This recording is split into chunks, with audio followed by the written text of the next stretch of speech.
cineink.com। नमस्कार, आदाब। मेरा नाम परवेज आलम है और मेरे साथ मौजूद हैं भवानी शंकर, जो टेलीकॉम एक्सपर्ट हैं। दो इससे पहले पार्ट्स ऐसे हुए हैं भाग, जिनमें इन्होंने हमें बताया कि फ़ोन जो हम करते हैं उसकी दशा और दिशा, यानी वो किस समत जा रहा है, डायरेक्शन क्या है, क्या एडवांसमेंट हो रहे हैं टैरिफ में और दुनिया में। और आज बात करने जा रहे हैं आप सिम कार्ड पे, कि सिम कार्ड का जो मुस्तकबिल है वो भी बड़ा ख़तरे में है। क्या है परवेज? सिम कार्ड जो है वो किसी ताले की चाबी की जैसा है। आपका फोन सिम से खुलता है। It is like an electronic lock that gives you, वो दरवाजे खोलता है। It opens the window to many services, है ना। तो जैसे हम पहले बात ये कर रहे थे कि वो जो नेक्सस था, policy, handset maker, telecom service provider वगैरह वगैरह, वो टूट चुकी है। और अब जो ये दुनिया है बहुत फ्री हो गई है। टेलीकॉम सर्विस प्रोवाइडर तो आप बन सकते हैं 2 दिन में, because the constraints and the entry barriers बिल्कुल टूट गई है ना। तो इसमें द नेक्स्ट बैटल जो है वो ई सिम की है, विच इज ये चाबी जो है, ताले की चाबी। हाँ, तो वो क्या है? ई सिम है क्या? तो ये ताले की चाबी फिजिकल चाबी नहीं रहेगी, फिजिकल सिम कार्ड नहीं रहेगी। ये सॉफ्टवेयर में बदल जाएगी, हार्डवेयर से सॉफ्टवेयर में बदल जाएगी। क्योंकि सिम कार्ड में क्या है, सिम कार्ड में there are lines of code, थोड़ी सी सॉफ्टवेयर लिखी होती है जो उसमें छपी होती है। अब छपी क्यों हो, फोन के अंदर ही क्यों ना हो, एप्पल ये कहता है। तो this is the revenge of the Apples, the Androids, the Googles of the मतलब टेलीकॉम वर्ल्ड। इस फिल्म का नाम ये है कि गूगल और एप्पल का इंतकाम, बदले की आग। The battle between the handset makers. देखिए, हैंडसेट मेकर्स जो भी है ना, ये हार्डवेयर की नहीं रहे, बिकॉज वो बेच क्या रहे हैं आपको, ये मेटल फोन नहीं बेच रहे हैं। What they are selling you, जो अंदर की जो ऑपरेटिंग सिस्टम है वो बेच रहे हैं आपको। दे वांट कि वो सिम कार्ड जो है ऑपरेटिंग सिस्टम में घुल जाए, उसका एक पार्ट बन जाए। और ये हो रहा है। ई सिम होने लगा है, हो रहा है। मलेशिया, ऑस्ट्रेलिया, फिनलैंड, स्वीडन वगैरह वगैरह एक्सपेरिमेंटेशन चल रही है। सबसे पहले एंड्रॉयड एंड एप्पल वॉच और में आपको ई सिम दिखेगा। अच्छा, इसमें तो आप ये पूछें कि ई सिम से क्या होता है। अगर सॉफ्टवेयर, वो ताला अगर हार्ड नहीं रहा, सॉफ्ट हो गया, तो क्या हो। जैसे पहले हम डिस्कस कर रहे थे कि टेलीकॉम सर्विस प्रोवाइडर से हटके सिर्फ सर्विस प्रोवाइडर रह जाएंगे। किस तरह के सर्विस प्रोवाइडर? ई सिम एक चीज को लेके 100 सर्विस, डिफरेंट सर्विसेज बिल्ड होने लगेंगी।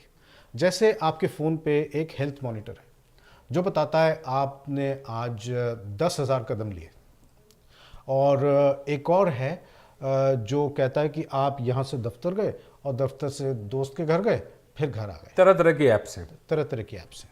तरह तरह की ऐप्स में तरह तरह की सर्विसेज छिपी पड़ी है। क्यों ना सारी सर्विसेज को मिला के आपको एक बुके, एक गुलदस्ता बना के मैं एक सर्विस बेचूं। क्योंकि आप भूलें ना कि आपकी डिवाइस जो है वो कैमरा भी है, वो टीवी भी है, चलती फिरती टीवी है, पोर्टेबल टीवी है, हेल्थ मॉनिटर भी है। जो बुजुर्ग लोग हैं उनकी ब्लड प्रेशर मॉनिटरिंग भी होती है आईफोन से। हजार चीजें, हजार ऐप्स, गेम्स वगैरह वगैरह, सारी मिलके एक सर्विस क्यों ना बने। ये एप्पल का उद्देश्य है, ये गूगल का उद्देश्य है। अब तक मेरी बात जो समझ में आती है वो ये है कि जो टेलीकॉम सर्विस प्रोवाइडर्स हैं, चाहे वो वोडाफोन हो, एयरटेल हो, वगैरह वगैरह हो, इन सब के सामने चैलेंजेस हैं। लेकिन ये कि ये चैलेंजेस को मीट भी कर रहे हैं, बराबर स्वीकार करना, नहीं तो मार्केट से गायब हो जाएंगे। और अब जब आप ये कह रहे हैं कि जैसे कि एंड्रॉयड है, गूगल है और ये एप्पल है, और ये अब इस बात पे कहीं ना कहीं सोच रहे हैं कि भाई ये आप ये सिम कार्ड वगैरह का क्या सिस्टम है, इसको हटाइए, है ना। तो भविष्य क्या है, फ्यूचर क्या है, इनका और इनका दोनों का क्या है, और हमारा क्या है? देखिए, मेरे हिसाब से टेलीकॉम मोबाइल सर्विस प्रोवाइडर जो हैं ठीक से compete अभी तक नहीं कर पाई। ओके, वो compete, या मैं कहूँगा सर्वाइव कर पाई हैं अब तक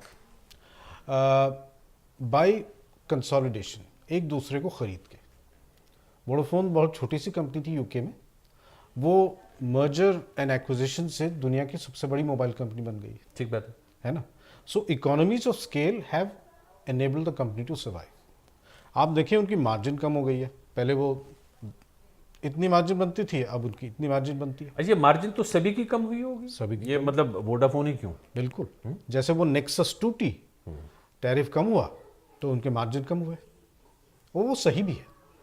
because the cost of a call, cost of a minute, cost of mobile वगैरह वो कम होनी चाहिए थी। तो एक वो बात है। अब ये सवाल है कि अगर ये eSIM आता है और आप टेस्को से जाके आप 10 चीज़ें खरीद लेती हैं, उसमें से मोबाइल भी है वगैरह वगैरह, so what is the future of the telecom service provider? मेरे ख्याल से अब वो वक्त आ गया है कि they will truly become a diverse service provider. मतलब आप ये कह रहे हैं कि avoid जो नहीं बड़ी कर सकते। नहीं, जो बड़ी बड़ी टेलीकॉम कंपनियां हैं उनकी तरफ इशारा कर रहे हैं। बिल्कुल, क्या करेंगे फिर ये आगे चल के? दे हैव टू चेंज, उनको बदलना जरूर है। मतलब वो बदल के अपने आप को क्या बने, लिहाफ गद्दे साबुन क्या? I think to truly become the diverse service provider that they always said, वो कह रहे थे जो कि मैं टीवी बेचूंगा और मैं 10 और चीज़ें बेचेंगे वगैरह वगैरह, जो वो कर नहीं पाए थे ठीक से। नाउ अब वो वक्त है कि उनको करके दिखाना ही है। इट इज़ मेक और ब्रेक, डू और die for them. Okay, thank you very much, शुक्रिया भवानी शंकर।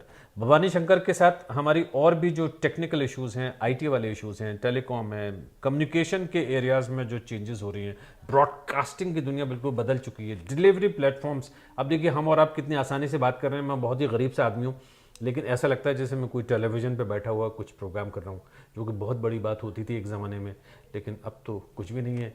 आप एक बटन दबाइए और ज़रा सी देर में आप सीधा प्रसारण कर सकते हैं अपने गुस्ल खाने से। अगले प्रोग्राम में आपसे मुलाकात होगी। नमस्कार। cineinc.com